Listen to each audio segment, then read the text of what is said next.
became chair after the founder of the charity, Debbie Clark, decided to take a step back from frontline duties after a very successful 12-year run setting up the charity. I was very keen to continue building on the excellent foundation that the founding families had created.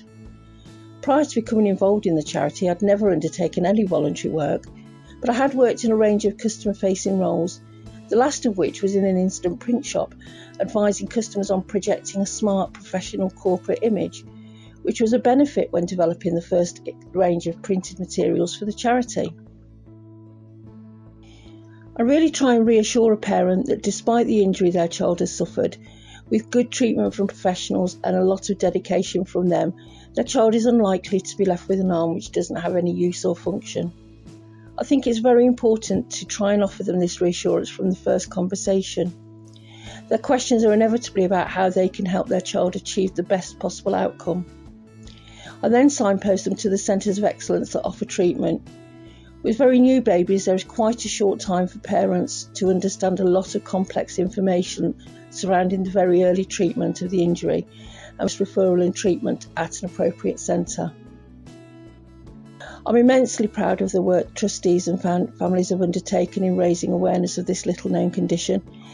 In 1991, when the organisation was started by a small group of individuals, there was nowhere for families to access accurate information about the injury and no way for them to speak to each other. From those early days, when there were 12 families who managed to find each other, we now have a membership of close to 3,000 families. With the internet and social media, it's now much easier for people to find us and for us to support them. Our lively Facebook group is testament to the power of peer support and information sharing, the very best that social media has achieved. But I believe the biggest achievement of the charity is the partnership between the organisation and medical professionals. We've developed an accredited training programme for midwives endorsed by the Royal College of Midwives, and the charity is regularly asked to participate in a range of clinical trials around childbirth and living with an obstetric brachial plexus injury. Our range of information and fact sheets are requested in a widespread range of clinical settings, and this endorsement of the work the charity's undertaken over the years is something the founding members could only have dreamed of. There is still much to achieve. On a personal level, it still pains me that parents regularly make contact having been sent home from hospital with a newborn baby and no useful or even accurate information about the condition. I would also like the charity to develop a programme for our younger members surrounding the issue of self-esteem and their mental health.